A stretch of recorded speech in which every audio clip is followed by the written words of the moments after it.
নবম শ্রেণীর তৃতীয় অধ্যায় পদার্থ গঠন ও ধর্ম, তার একটি অংশ হচ্ছে স্থিতিস্থাপকতা। এখন এই স্থিতিস্থাপকতা নামটির সঙ্গে আমাদের পরিচয় থাকুক আর না থাকুক, বাট এই ঘটনাটির সঙ্গে আমাদের কিন্তু পূর্ব পরিচয় আছে। যেমন আমরা উদাহরণ হিসেবে নিতে পারি যে আমরা যে গার্ডারগুলো ইউজ করি, গার্ডারগুলোতে অনেক সময় আমরা করি যে একটা কাগজ বাঁধিয়ে নিয়ে টেনে ছুঁড়ে মারলাম, কাগজটা দিয়ে কোনো বন্ধু বান্ধবের গায়ে গিয়ে লাগলো। বা আমরা সেক্ষেত্রে প্রত্যেক ক্ষেত্রে দেখেছি গার্ডারকে যখন টানি গার্ডার লম্বা হয়ে যায়, আবার যখন ছেড়ে দিই গার্ডার ঠিক পূর্বাবস্থানে ফিরে চলে আসে। এবার ঘটনা হলো এরকম টাইপের, আমরা স্প্রিংকে টানলাম, স্প্রিং লম্বা হয়ে গেল, টানটা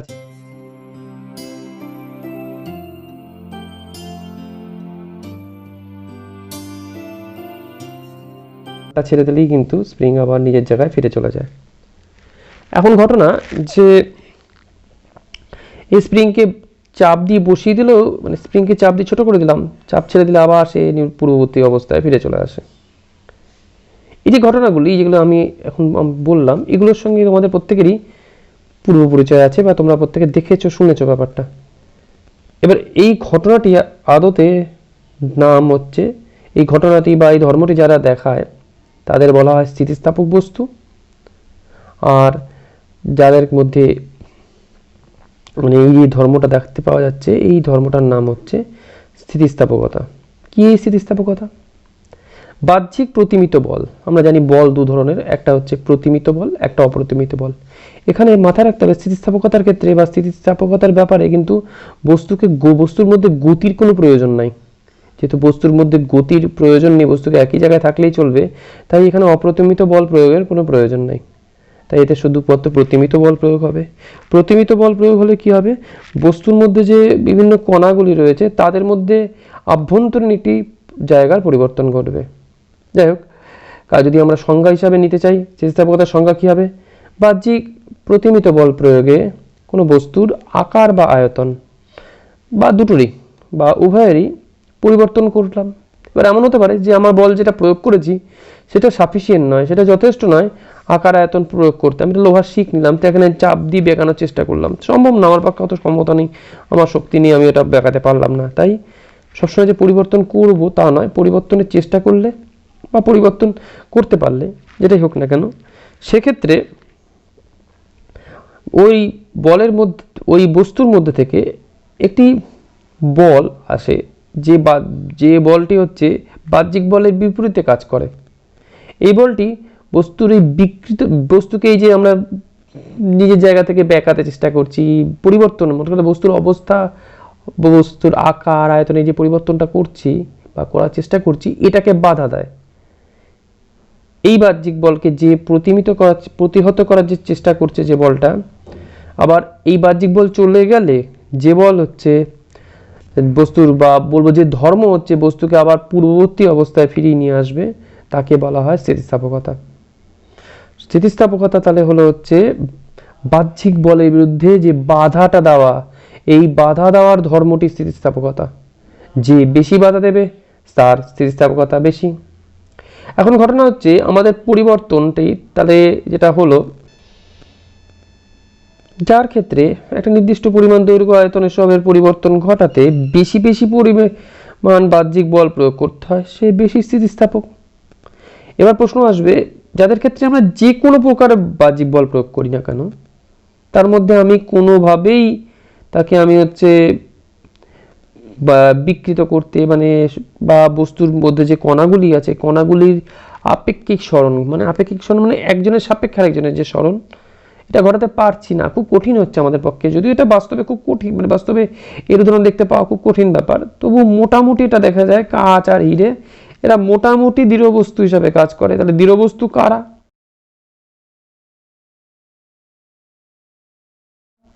যাদের মধ্যে যে কোনো প্রকার বাহ্যিক বল প্রয়োগ হোক না কেন, তাদের মধ্যে এই বিভিন্ন কণাগুলির, অভ্যন্তরীণ কণাগুলির আপেক্ষিক সরণ ঘটে না বা ঘটানোটা খুব কঠিন হয়ে দাঁড়ায়। মানে তাকে সহজে বিকৃত করা যায় না, তাদের বলা হয় হচ্ছে পূর্ণ দৃঢ় বস্তু। এবার ঘটনা হলো যে পূর্ণ স্থিতিস্থাপক বস্তু কারা?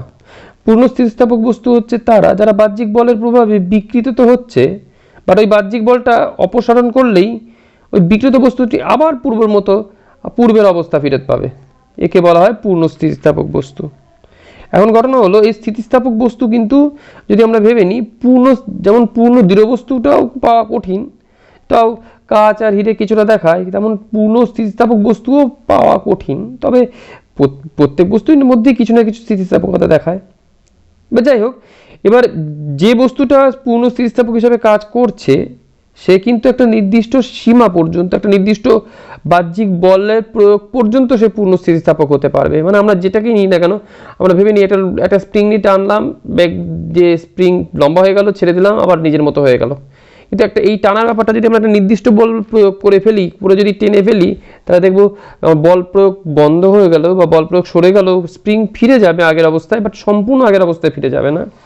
তাহলে যে অবস্থা পর্যন্ত স্প্রিংকে টেনে বা বস্তুর মধ্যে বল প্রয়োগ করলে বস্তুকে বিকৃত করার পর বস্তুটি আবার আগের মতো অবস্থায় ফিরে যায়, তাকে বলা হয় হচ্ছে পূর্ণ স্থিতিস্থাপক সীমা। এখন কারোর স্থিতিস্থাপক সীমা বেশি হতে পারে, যেমন ইস্পাতের স্থিতিস্থাপক সীমা বেশি, একে বেশি দূর পর্যন্ত বল প্রয়োগ করলে সে হচ্ছে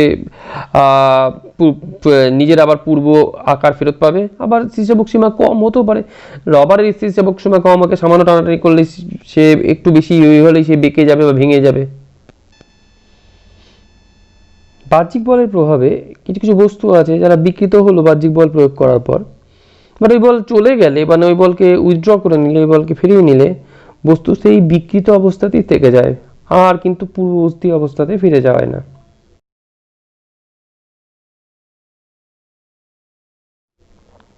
এগুলোকে আমরা বলবো হচ্ছে অস্থিতিস্থাপক বস্তু বা বা নমনীয় বস্তু। যেমন আমরা বলতে পারি মাখন হচ্ছে নমনীয় বস্তু, যাকে দেখবে মাখনের উপর তোমরা সামান্য একটি চাপ প্রয়োগ করলে মাখন বিকৃত হয়ে যাবে, এবার চাপ ফেরত নিলে কিন্তু আর মাখন তার পূর্বের আকার ফেরত পাওয়া সম্ভব নয়।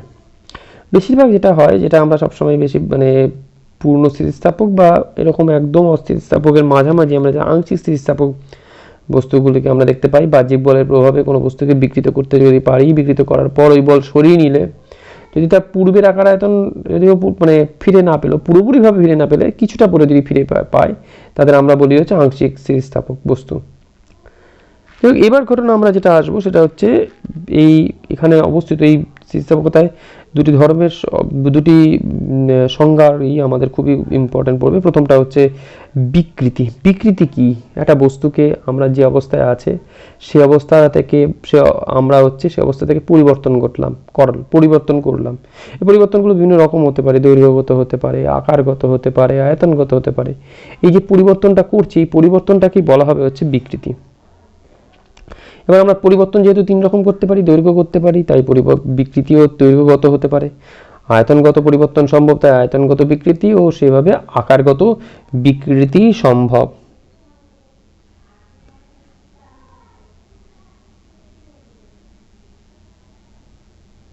এখন ঘটনা হলো সেটা হচ্ছে দৈর্ঘ্যগত বিকৃতি কি। ধরা গেল যে একটি বস্তুর দৈর্ঘ্য হচ্ছে, ধরা গেল হচ্ছে এল, এর দৈর্ঘ্য বৃদ্ধি করলাম বা হ্রাস করলাম, যদি যেটাই করি, বৃদ্ধি বা হ্রাস যাই করি না কেন, সেটা পরিমাণটা ধরা গেল ডেল এল পরিমাণ বৃদ্ধি বা হ্রাস ঘটালাম। তো বিকৃতি হবে হচ্ছে ডেল এল বাই এল।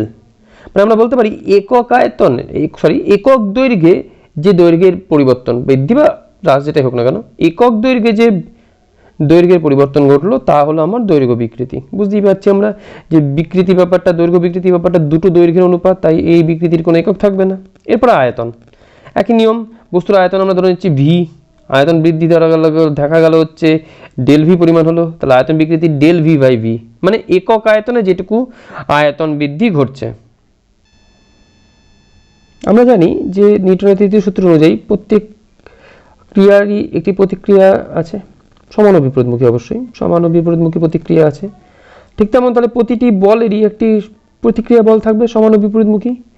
এখানেও বাহ্যিক বলের যে প্রভাবটা ঘটছে, মানে যার ফলে বিকৃতিটা হচ্ছে, সেই বাহ্যিক বলের প্রভাবে যে বিকৃতি ঘটলো যে বস্তুর মধ্যে কিন্তু এই বাহ্যিক বলের একটা বিপরীত একটা বল সৃষ্টি হয়, প্রতিক্রিয়া বল সৃষ্টি হয়। এই প্রতিক্রিয়া বলটা কি করে, চেষ্টা করে যে বিকৃতি হতে বাধা দেয়, মানে ওই বাহ্যিক বলটাকে বাধা দেয়। এখন যদি বাহ্যিক এই প্রতিক্রিয়া বলকে ছাড়িয়েও বাহ্যিক বল বিকৃতি ঘটায়, তাহলে প্রতিক্রিয়া বল কি করে, অনেকটা ওয়েট করে। যেমন যদি বাহ্যিক বলটা যখন সরে যায় বা চলে যায়, তখন কি করে এই প্রতিক্রিয়া বল, তখন এই প্রতিক্রিয়া বল বস্তুকে আবার পূর্বাবস্থায় নিয়ে আসার চেষ্টা করে বা পূর্বাবস্থায় নিয়ে আসে। এই যে প্রতিক্রিয়া বল, এই প্রতিক্রিয়া বলটাকে আমরা যদি প্রতি একক ক্ষেত্রফলে নিই, প্রতি একক ক্ষেত্রফলে যদি আমরা নিই, প্রতি একক ক্ষেত্রফলে প্রতিক্রিয়া বলটাকে বলা হয় হচ্ছে তার পীড়ন। তার মানে আমরা বলতে পারি এখানে আমরা প্রতিক্রিয়া বলটা আমাদের পক্ষে মাপা সম্ভব না, কোনো রাস্তাই নেই, কিন্তু আমরা বাহ্যিক বলটা মাপতে পারি। আর বাহ্যিক বলের সঙ্গে প্রতিক্রিয়া বল সমান, তাহলে বাহ্যিক বল তাকে যদি ক্ষেত্রফল দিয়ে ভাগ করি, মানে প্রতি একক ক্ষেত্রফলে যে বাহ্যিক বল পাচ্ছি সেটাই কিন্তু এই প্রতিক্রিয়া বলের সঙ্গে সমান হবে। এই প্রতিক্রিয়া বল কি বলা হয় হচ্ছে পীড়ন। মনে রাখতে হবে আমাদের এই পীড়নই আছে যে হচ্ছে বস্তুকে আবার তার পূর্বের রূপ বা পূর্বের আকার, দৈর্ঘ্য, আয়তন ফেরত পেতে সাহায্য করে। তাহলে পীড়ন সমান সমান বস্তুর উপর প্রযুক্ত বল বাই হচ্ছে বস্তুর প্রস্থচ্ছেদের ক্ষেত্রফল। পীড়নের মাত্রা কি হবে, বলের মাত্রা বাই ক্ষেত্রফলের মাত্রা। আর তাহলে মাত্রা দাঁড়াচ্ছে হচ্ছে ml (2) বাই এল স্কোয়ার, ক্ষেত্রফলের মাত্রা যেহেতু এল স্কোয়ার দাঁড়ালে হচ্ছে m l (1) t(2). পীড়নের একক হবে ডাইন/সেমি স্কোয়ার, সিরিজ পদ্ধতিতে এসআই পদ্ধতিতে হবে নিউটন/মিটার স্কোয়ার। এখানেই আমাদের মাথায় রাখতে হবে। তাহলে বিকৃতির মাত্রা কি হবে, বিকৃতির তো একক দেখলাম না, বিকৃতির মাত্রা কি হবে, মাত্রা খুব সহজ, কিছু না থাকলে আমরা সব কিছু পাওয়ার 0 করে নেবো। তাহলে m⁻0, তারপর হচ্ছে l⁻0 t⁻0, তাহলেই মাত্রা সম্ভব, বোঝা গেল। তাহলে বিকৃতির মাত্রা কি হলো, m⁻0 l⁻0 t⁻0। পরীক্ষায় কিন্তু এটা মজা করে মানে একটা বুদ্ধির প্রশ্ন হিসেবে দিয়ে দিতে পারে, আমাদের খুব সহজ, এটা পারা সম্ভব। নেক্সট হচ্ছে ব্যাপার যেটা হচ্ছে একটা বস্তুর বিভিন্ন রকম পীড়ন বিভিন্ন রকম হতে পারে। একটা বস্তুতে যদি প্রযুক্ত বল হয়, তাহলে প্রযুক্ত বলের ঠিক অপোজিট দিকে কাজ করবে হচ্ছে পীড়ন। এবার বিভিন্ন রকম পীড়ন হতে পারে। যদি এই টাইপের যে পীড়ন যদি হয়, এই টাইপের পীড়নগুলোকে অবিলম্ব পীড়ন বলা হয়। এই টাইপের পীড়নগুলো যেগুলো স্পর্শকীয় বরাবর, একটা তলে স্পর্শকীয় বরাবর কাজ করে, এটাকে বলা হচ্ছে কৃন্তন পীড়ন। এবার ঘটনা হলো স্পর্শকীয় পীড়নের পর এবার আমরা যেটা আসছি সেটা হচ্ছে অসহভার। একটা স্প্রিং নিলাম, খুব সহজ ব্যাপার, স্প্রিং নিলাম, স্প্রিং নিয়ে আমরা বল দিলাম, স্প্রিংটা আস্তে একটু নেমে গেল, ঝুলে গেল, আটটু বল দিলাম, স্প্রিংটা ঝুলে গেল, আটটু বল দিলাম, এরকম বলের পরিমাণটা বাড়াতে কি হতে পারে তোমাদের কি মনে হয়? তোমরা নিশ্চয়ই বুঝতে পেরেছো, বাড়াতে একটা টাইমে ছিঁড়ে পড়ে যাবে। তাহলে যে মুহূর্তে ছিঁড়ে পড়ে গেল সেই মুহূর্তে বলটা কিন্তু আর আমাদের স্থিতিস্থাপক বস্তুকতা পক্ষে ধরে রাখা সম্ভব হলো না। তাহলে এমন বল প্রয়োগ হলো বা বস্তুর ভিতরে এমন পীড়ন প্রয়োগ হলো, মানে বস্তুর ভিতরে এমন পীড়ন তৈরি হলো যাতে বস্তু সেই পীড়নটাকে নিতেই পারলো না। এই যে পীড়ন প্রয়োগ করলে বা যে বল প্রয়োগ করলে বা বস্তুর ভিতরে যে পীড়ন তৈরি হলে বস্তু সেটাকে নিতে পারে না, বস্তু নিজে ভেঙে যায় বা ছিঁড়ে যায়, সেই পীড়নটির নাম হচ্ছে ভারটির নাম হচ্ছে অসহভার বা অসহপীড়ন, একই বলা যেতে চলে পারে। এবার ঘটনা হচ্ছে এরকম, যেটা হচ্ছে এবার এই অসহভারের ক্ষেত্রে যেমন অনেক সময় বস্তু ছিঁড়ে পড়ে যাচ্ছে, এমন হতে পারে সেরকম যদি ছিঁড়ে না পড়ে যায়, অনেক ক্ষেত্রে যেটা হয় সেটা হচ্ছে একটা নির্দিষ্ট পরিমাণ বিকৃতি থেকে যায়। মানে আমরা বাহ্যিক বল তো প্রয়োগ করে আমরা মাথায় রাখতে হবে আমাদের যে একটা নির্দিষ্ট সীমা আছে, এটাকে বলা হচ্ছে স্থিতিস্থাপক সীমা। কি এই স্থিতিস্থাপক সীমা? স্থিতিস্থাপক সীমা হলো, তাহলে এই আমরা একটা বুঝলাম যে একটা বল প্রয়োগ করলে বস্তু ছিঁড়ে বা ভেঙে পড়ে যাচ্ছে, কিন্তু একটা জায়গা পর্যন্ত আছে যে পর্যন্ত, মানে যে বল প্রয়োগ করা পর্যন্ত স্প্রিংটি নেমে যাচ্ছে, আবার বলটাকে সরিয়ে নিলে স্প্রিং আবার আগের জায়গা ফিরে পাচ্ছে। ম্যাক্সিমাম যে বল প্রয়োগ করলে বস্তু মানে বল প্রয়োগ করার পর হচ্ছে সে তার প্রসারণ ঘটছে এবং বল সরে গেলে আবার নিজের জায়গা ফিরে পাচ্ছে, মানে পূর্ণ স্থিতিস্থাপকের মতো আচরণ করছে, সেইটাকে বলা হয়েছে স্থিতিস্থাপক সীমা। স্থিতিস্থাপক সীমার পরে যদি আমরা চলে যাই, তাহলে সেক্ষেত্রে বল প্রয়োগ করলে মানে স্থিতিস্থাপক সীমার যে ম্যাক্সিমাম বল তার থেকেও বেশি বল প্রয়োগ করলে বস্তুতে বল সরে গেলেও একটা বিকৃতি, কিছু একটা পার্মানেন্ট বিকৃতি থেকে যায়।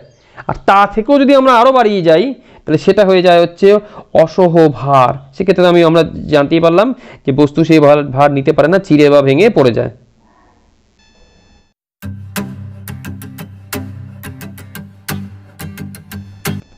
এবার একটি পরীক্ষার কথা ভাবা যাক। একটা স্প্রিং, এর মধ্যে আমরা একটা ছোট একটা ভর জোড়ালাম, স্প্রিংটা নেমে আসলো, ভরটা সরিয়ে নিলে স্প্রিং আবার জায়গায় চলে গেল। দুটো ভর জোড়ালাম, তাহলে সেক্ষেত্রে হচ্ছে স্প্রিংটা R2 নেমে আসলো,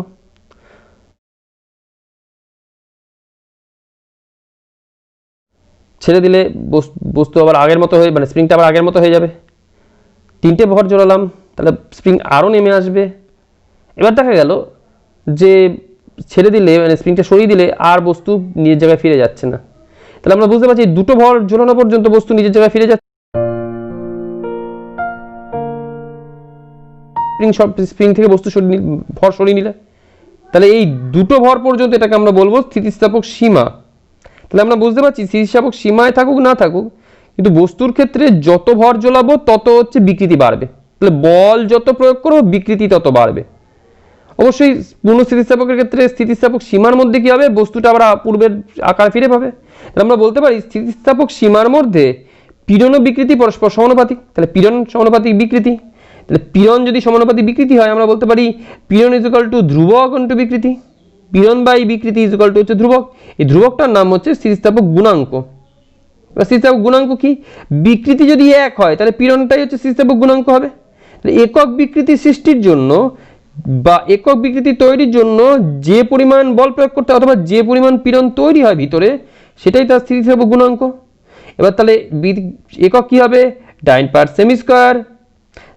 এবার স্থিতিস্থাপক গুণাঙ্কের হচ্ছে মান হবে হচ্ছে, সরি মান না, মাত্রা হবে হচ্ছে m l⁻⁻1 t⁻⁻2।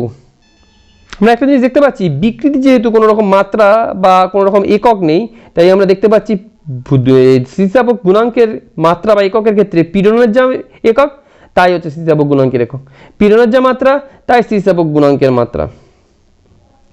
এরপরে আমরা পড়ছি যেটা, সেটা হচ্ছে অনুদৈর্ঘ্য বিকৃতি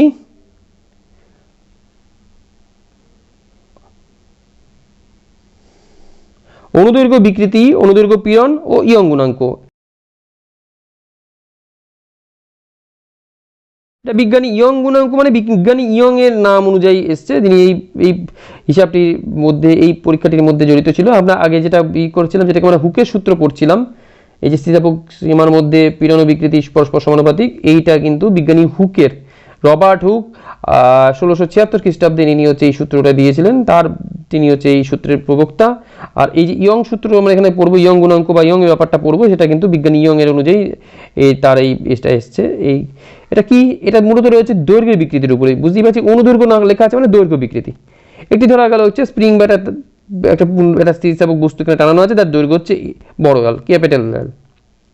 এমজি পরিমাণ ভর ঝোলানো হলো, তার দৈর্ঘ্যটা বৃদ্ধি ঘটলো এল পরিমাণে, ছোট ক্যাপিটাল এল দৈর্ঘ্য ছিল, স্মল এল হচ্ছে দৈর্ঘ্য বাড়লো।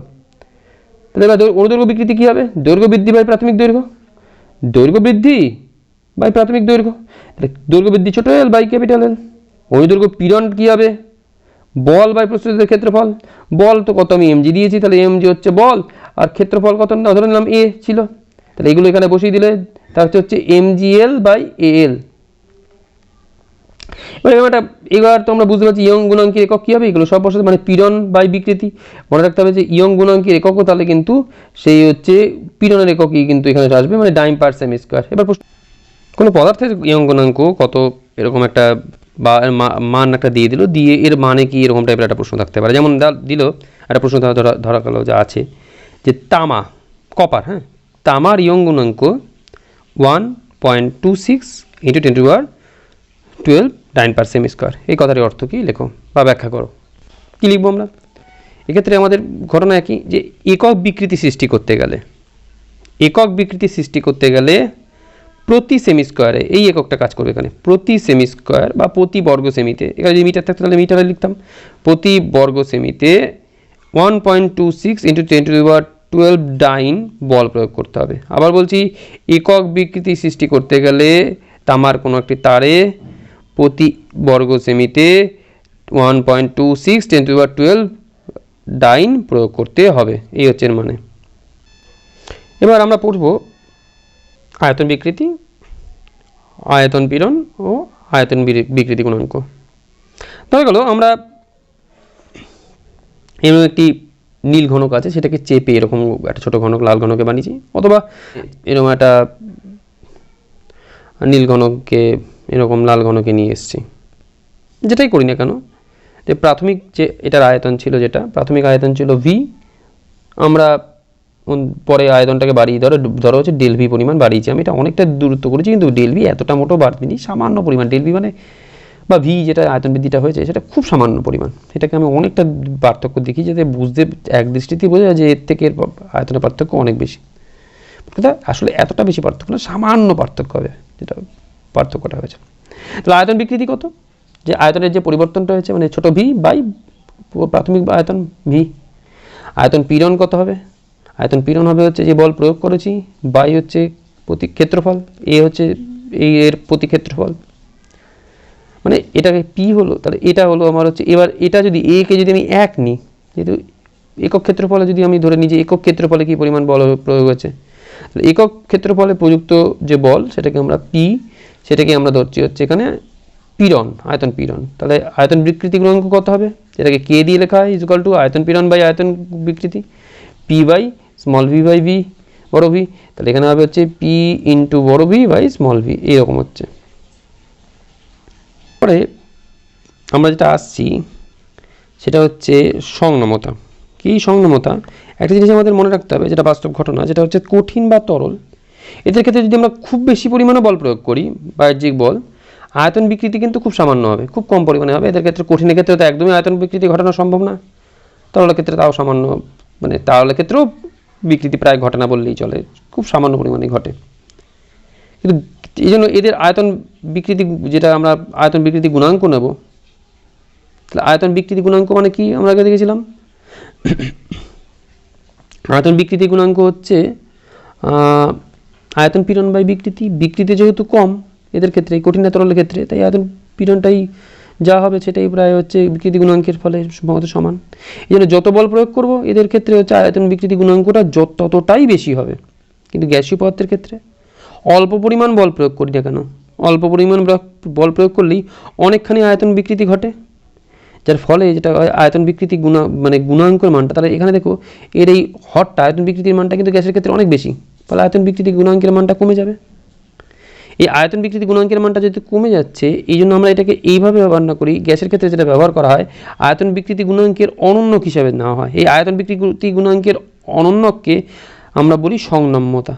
এই সংনম্যতা মানে হচ্ছে 1 বাই আয়তন বিকৃতি গুণাঙ্ক বা 1 বাই কে ইকুয়াল টু যদি নিই ছোটো ভি বাই বড় ভি বাই হচ্ছে পি এটা। এবার পূর্ণ দ্রবীয় বস্তু যদি আমি প্রথমে বলি, মানে যার ক্ষেত্রে কোনো বিকৃতি হওয়া সম্ভব নয়, তার ক্ষেত্রে কিন্তু মানে ওপরেরটা যদি শূন্য হয়ে যায় তাহলে এটা হচ্ছে শূন্য হয়ে যাবে। সংনম্যতার একক হয় হচ্ছে সেমি স্কোয়ার বাই ডাইন। জলের সংনম্যতা হচ্ছে, এখন বললো যে জলের সংনম্যতা হচ্ছে 44 × 10⁻⁶ বাই অ্যাটম। এর মানেটা কী হবে?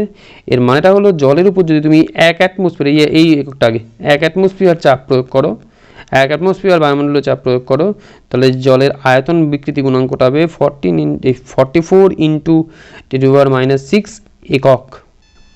এরপরে আমরা যেটা আসছি সেটা হচ্ছে ক্রিন্টন বিকৃতি। ক্রিন্টন বিকৃতি, ক্রিন্টন পীড়ন ও দৃঢ়তা গুণাঙ্ক। এবার আমরা করলাম কি, ধরা গেল এটা দেশলাই খাপ নিলাম, দেশলাই যেটা দেশলাই প্যাকেট আছে সেই দেশলাই ভিতরে যেখানে ম্যাচ বক্সগুলো ম্যাচগুলো থাকে সেগুলো বের করে দিলাম, শুধু খাপটা নিলাম। এই খাপটাকে আমরা হালকা করে কোনাকুনি চাপ প্রয়োগ করলাম। হালকা কোনাকুনি চাপ প্রয়োগ করলে কি হবে? বক্সটা একটু বেঁকে যাবে। এক্ষেত্রে কিন্তু আয়তনে পরিবর্তন ঘটলো না, শুধুমাত্র আকারে পরিবর্তন ঘটলো। এই টাইপের এই পরিবর্তনগুলো, মানে যেখানে আয়তনে পরিবর্তন হয়নি, শুধু আকৃতির পরিবর্তন, শুধু আকারে পরিবর্তন হয়, এই টাইপের পরিবর্তনগুলোকে বলা হয় হচ্ছে ক্রিন্টন বিকৃতি। ক্রিন্টন বিকৃতির ফলে বস্তুর মধ্যে যে পীড়নের সৃষ্টি হয় তাকে বলা হয় ক্রিন্টন পীড়ন। এবার এদের ক্ষেত্রে যেটা হয়, মানে ক্রিন্টন পীড়ন বাই ক্রিন্টন বিকৃতি, এটাকে বলা হয় বস্তুর দৃঢ়তা গুণাঙ্ক। এবার ঘটনা হলো এখানে আরেকটা টার্ম আমরা জেনে রাখবো, সেটাকে বলা হয় হচ্ছে পয়সনের অনুপাত। কি এই পয়সনের অনুপাত? কোনো বস্তুর পার্শ্ব বিকৃতি আর অনুদৈর্ঘ্য বিকৃতির অনুপাতটাকে বলা হচ্ছে পয়সনের অনুপাত। এবার আমরা ওই ক্রিন্টন বিকৃতি যেটা শিখছিলাম দৃঢ়তা গুণাঙ্ক, ওটার ক্যালকুলেশনটা একটু দেখে রাখি।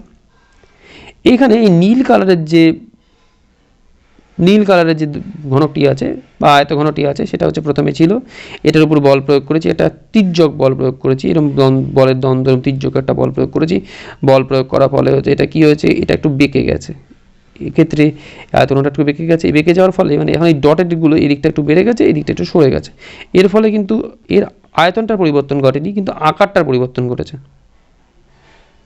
মানে একটু মুচড়ে গেছে এই আয়তঘনটা।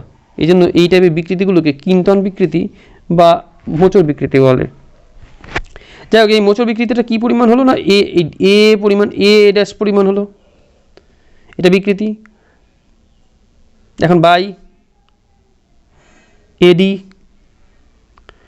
এটা is equal two tan theta, মানে এটা থিটা পরিমাণ হয়েছে, থিটা পরিমাণ থিটা কোণে সরে এসছে, তাহলে tan theta is equal two হচ্ছে এ ড্যাশ বাই এডি। এবার আমরা এ ড্যাশ মানে কত, এই যে পরিবর্তনটা বেড়েছে এখানে যে সরেছে, এটা আমি ধরে দিলাম ডেল এক্স পরিমাণ, আর এইগুলোর যদি বাহুগুলো যদি এল নিই তাহলে ডেল এক্স বাই এল, এটির জায়গায় এল বসেছে, আর এ ড্যাশের জায়গায় del X is equal to হবে টেন থিটা। কোণের মান যদি খুব কম হয় তাহলে টেন থিটাটাকে আমরা থিটা লিখতে পারি, তাহলে theta is equal to L by capital L. কিন্তু পীড়ন কি, পীড়ন মানে হচ্ছে বল বাই হচ্ছে ক্ষেত্রফল, আলফা যদি ক্ষেত্রফল দিই তাহলে দৃঢ়তার গুণাঙ্ক এটাকে এন দিয়ে লেখা হয়, এন ইজ ইকুয়াল টু কিন্তন পীড়ন বাই কিন্তন বিকৃতি, F by alpha by L by বড় এল, এখান থেকে এরকম টাইপের আসবে। এই সূত্রগুলো কিন্তু অঙ্কে লাগতে পারে আমাদের। এরপরে আমরা পীড়ন বাই বিকৃতির গ্রাফটা দেখব। পীড়ন বাই বিকৃতির গ্রাফটা এরকম থাকে, এখানে তিনটে অংশ আমরা দেখছি, হচ্ছে একটা এ বি অংশ, ভুল বললাম, একটা হচ্ছে ও এ অংশ, ও এ, একটা এ বি অংশ, একটা বিসি অংশ, একটা সিডি অংশ, একটা ডি অংশ, এরকম কয়েকটি অংশ আছে। ইর পর গ্রাফটা নেই। এবার ঘটনা হলো, এই চিত্র যদি আমরা দেখি, এই চিত্রের প্রথম অংশটি মানে ও এ অংশ, কি এই ও এ অংশ, এই ও এ অংশ আমরা যদি দেখি পীড়নের সাথে সাথে বিকৃতি বেড়েছে বা বিকৃতির সাথে সাথে পীড়ন বেড়েছে, একদম সমানুপাতিকভাবে বেড়েছে। এটাই তো বাস্তবের হচ্ছে আমাদের হুকের সূত্র। তাহলে এটা আদর্শ যে হুকের সূত্র মেনে চলছে, এটা হুকের সূত্র মেনে চলছে, এটা আদর্শ স্থিতিস্থাপক বস্তু বা পূর্ণ স্থিতিস্থাপক বস্তুর মতো এই বস্তুটা এই জায়গায় এ বি অঞ্চলে আচরণ করছে, ও এ অঞ্চলে আচরণ করছে। এবার ঘটনা হলো এ বি অংশে আসবে। এ বি অংশে কি হয়েছে, এ বি অংশ মানে এখান থেকে এইটুকু, এই বি অংশে পীড়ন বাই বিকৃতির অনুপাতটা কিন্তু কিছুটা কমে এসছে, ফলে হুকের সূত্র এক্ষেত্রে মানছে না। ধাতুটি মানে যে ধাতু বা তার যেটা নিয়ে না, এখানে যে বস্তুটা নিয়েছি, বস্তু আস্তে আস্তে কিছুটা স্থিতিস্থাপক ধর্মটা হারিয়ে ফেলেছে। এবং এক্ষেত্রে যদি আমরা বস্তুকে ভালো করে দেখি, যদি এক্ষেত্রে আমরা যদি বস্তুকে আমরা এর মধ্যে থেকে মানে সরিয়ে নিই, প্রযুক্ত বলটাকে সরিয়ে নিই, আমরা দেখব এক্ষেত্রে কিছুটা বিকৃতি মানে এই ও এ ড্যাশ পরিমাণ বিকৃতি বি বিন্দুতে এসে গেলে ও এ ড্যাশ পরিমাণ বিকৃতি কিন্তু থেকে যাচ্ছে। নেক্সট হচ্ছে বিসি রেখাংশ। বিসি রেখাংশে এক্ষেত্রে যদি আমরা বিসিতে যাই, বিসি রেখাংশে আমরা যদি এক্ষেত্রে যদি আমরা প্রযুক্ত বল সরিয়েও নিই, বিকৃতি কিন্তু আগের জায়গায় কখনোই ফিরে আসবে না, বস্তু অনেকটা নমনীয় হয়ে যায়, মানে বস্তুর প্রসারণ মানে নমনীয়তা অনেক বেশি বেড়ে যায়, অনেকটাই বিকৃতি হয়ে যায়। এরপরে সিডি রেখাংশ, সিডিতে কী হয়, এক্ষেত্রে পীড়ন বাই বিকৃতি অনুপাতটা হচ্ছে কম, বিকৃতি বাড়তে থাকে, এক্ষেত্রে বিকৃতি বাড়বে। এবং এক্ষেত্রে আমরা দেখবো যে কোনো তার বা এর ক্ষেত্রে যদি অ্যাপ্লাই করি, এক্ষেত্রে বিকৃতিটা এত বেড়ে যায় যেগুলো সরু হয়ে যায়, মানে আমরা দেখি না অনেক সময় একটা তার কেটে আনলে বা গার্ডারের ক্ষেত্রে টানলে প্রথম তো একটু লম্বা হলো, পরের দিকটা দেখবে সরু হয়ে যাবে, মানে ঠিক ছিঁড়ে যাওয়ার আগে ঠিক সরু হয়ে গেছে, এটা হচ্ছে সিডি রেখাংশে হচ্ছে। আমরা যদি আরও বাড়িয়ে দিই, সিডির পর যদি ডি রেখাংশে যাই, তাহলে বিকৃতি আরও বাড়তে থাকে এবং একটা সময়ের পর মানে ই বিন্দুর পর তোমরা দেখেছো আর রেখাটা নেই, ই বিন্দুর পর তোমার তার বা যে পদার্থটা থাকবে সেটা ভেঙে যাবে অথবা ছিঁড়ে যাবে। ই বিন্দুটাকে বলা হয় ব্রেকিং পয়েন্ট বা অসহ বিন্দু। আমাদের প্রত্যেকেরই লাইফে আমাদের প্রত্যেকেরই একটা অসহ বিন্দু আসে, আমরা তারপরে আর চাপ নিতে পারি না, আমরা বলি না আমাদের মানুষ জীবনে যেমন একটা ইসের পর একটা ক্ষমতার পর আমরা চাপ নিতে পারি না, আমাদের পড়াশোনার যে চাপ আর নিতে পারি না, ঠিক তেমন বস্তুর ক্ষেত্রেও যতটা তুমি স্ট্রেস দেবে একটা টাইমের পর বস্তু আর স্ট্রেস নিতে পারে না, সেই জায়গার পর সেই চাপের পর ওরা বস্তু হয় ভেঙে পড়ে। এরপরে আমরা আসবো স্থিতিস্থাপক ক্লান্তি। একটা সহজ ঘটনা আমি তোমাদের ভাবো আগে, একটা তারকে, ছোটো একটা তারকে বা কোনো একটা কিছুকে ভাঙতে হবে। আমরা অনেক সময় কী কি বারবার করে এটা ধরো গুণার তারকে ভাঙতে হবে, এই গুণার তারটাকে তুমি কী করছো, বারবার করে ভাঁজ করছো সোজা করছো, ভাঁজ করছো সোজা করছো, ভাঁজ করছো সোজা করছো, এরকম করতে করতে দেখবো একসময় গুণার তারটা ভেঙে বেরিয়ে যায়। এই যে আমরা যেটা পড়তে চলেছি, ঘটনাটা তো বললাম, ঘটনাটার একটা নাম আছে, ঘটনাটার নাম স্থিতিস্থাপক ক্লান্তি। এবার ঘটনাটা হলো কি, এই ঘটনাটি হলো একটি বস্তুকে স্থিতিস্থাপক সীমার মধ্যে, মানে পূর্ণ স্থিতিস্থাপক রয়েছে এই সীমার মধ্যেই বারবার একে আমরা কী করছি, একে আমরা বিকৃত করছি আবার সোজা ফিরিয়ে নিয়ে যাচ্ছি, বিকৃত করছি ফিরিয়ে নিয়ে যাচ্ছি, বিকৃত করছি ফিরিয়ে নিয়ে যাচ্ছি। এই করতে করতে বস্তুর মধ্যে স্থিতিস্থাপকতার ধর্ম দেখবো আস্তে আস্তে কমে গেছে, এবং কি বেশ কিছুক্ষণ এরকম ঘটনা ঘটালেই বস্তু একসময় ভেঙে যায় বা চিরে পড়ে যায়। এটা এই ঘটনাটাকে বলা হয় স্থিতিস্থাপক ক্লান্তি বা স্থিতিস্থাপক অবসাদ। এই জন্যই তোমরা ভেবে দেখবে যে বহু বছরের লোহার ব্রিজগুলো অনেক সময় ভেঙে পড়ে যায়, খুব সামান্য স্মৃতি ভেঙে পড়ে যায়। কারণ কি, ওর বারবার করে বিকৃত, ওর উপর দিয়ে লোকজন গেছে, বল প্রয়োগ হয়েছে এবং ও বিকৃত হয়েছে, আবার নিজের জায়গায় ফিরে গেছে। এরকম চলতে চলতে চলতে চলতে ওর মধ্যে একটা স্থিতিস্থাপক ক্লান্তি কাজ করে গেছে, স্থিতিস্থাপক অবসাদ চলে এসছে। এরপরে সামান্য বল প্রয়োগেও ভেঙে যাচ্ছে। এখানে আমাদের কিছু সূত্র আছে, সূত্রগুলো আমরা দেখে রাখবো।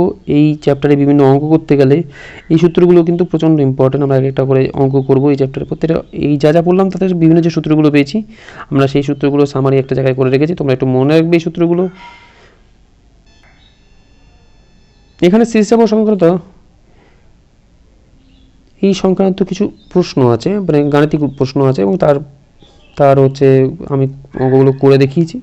তোমরা এগুলো দেখলে দেখবে এই টাইপের বাকি অঙ্ক যা থাকবে তোমরা পারবে।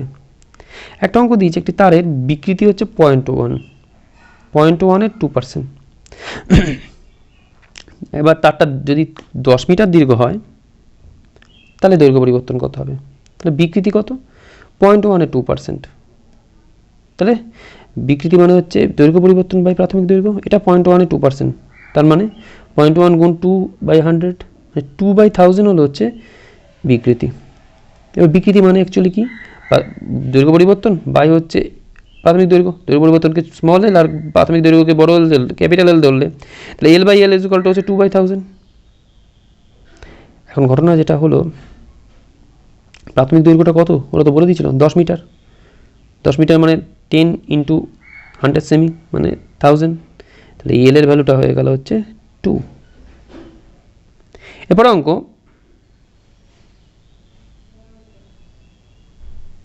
এরপরের অঙ্ক 1 মিলিমিটার ব্যাসের একটি তারের নিচে 15 কেজি ওয়েট। এই কেজি ওয়েটটা কিন্তু ওজন, এইগুলোকে কিন্তু আমরা বল, এইগুলোকে কিন্তু আমরা অভিকর্ষ মানে এককে বলের একক, আমরা অভিকর্ষ থেকে কিন্তু আমরা পরম এককে নিয়ে আসবো, মানে ডাইন বা নিউটনে নিয়ে আসবো, তারপর কাজে লাগাবো। যাই হোক, আগে অঙ্কটা আমরা দেখি। 1 মিলিমিটার ব্যাসের একটি তারের নিচে 15 কিলো ওয়েট ভার ঝুলিয়ে দিলাম। তারের দৈর্ঘ্য হলো 700.5।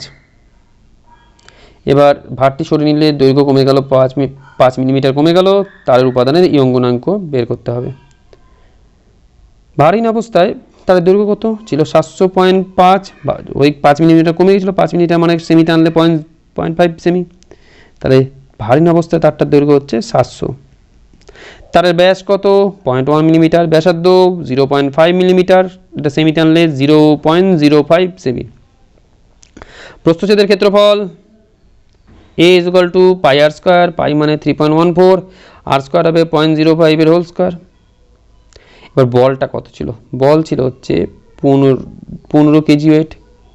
15 ইন্টু, এবার এটা কেজি, কিলোজুল আছে, কিলোজুল থেকে বা কিলো, একটা কাজ করি, প্রথমে এটাকে গ্রাম ওয়েটে নিয়ে আসি। গ্রাম ওয়েটে আনলাম কি দিয়ে? আমরা গুণ করলাম 1000 দিয়ে গুণ করলাম, তারপরে এটাকে আমরা নিয়ে আসলাম 980 দিয়ে গুণ করে ডাইনে নিয়ে আসলাম। তাহলে এবার ইয়ং গুণাঙ্ক = কি? F/A L/L। F/A এর মানটা এখানে বসিয়ে দিলাম। এবার F/A যেটা কি করব, F যেটা রয়েছে তাকে ভাগ করব A দিয়ে, মানে πr², এই যে ভাগ করে দিয়েছি। আর L/L মানে L কত ছিল? L কতটা বেড়েছিল হচ্ছে, লক্ষ্য করে দেখো, বেড়েছে হচ্ছে প্রাথমিক তার 700, আর বেড়েছিল হচ্ছে 5 মিলিমিটার। তাহলে এখানে স্মল এল হচ্ছে 0.5/700টা উঠে গেছে। এটাকে ক্যালকুলেশন করে আসছে 26.21 ইন্টু 10^11 9/সেমি স্কোয়ার। ব্যাপারটা বোঝা গেল কি? F/A কি এটা বাই এ হচ্ছে 3.14 ইন্টু 0.05 এর হোল স্কোয়ার, তাই করেছি। 15 ইন্টু 1000 ইন্টু 980 বাই হচ্ছে 3.14 ইন্টু হচ্ছে এখানে হচ্ছে ধরা হচ্ছে 0.05 এর হোল স্কোয়ার, আর L/L হচ্ছে 0.05/700। এটা এইভাবে এরকম এসে গেছে। এরপরে অঙ্ক, একটি স্প্রিংয়ের নিচে প্রান্ত থেকে একটি 6 কেজি ওজন ঝুলিয়ে দেওয়া হলো। আবার 6 কেজি ওজন আছে।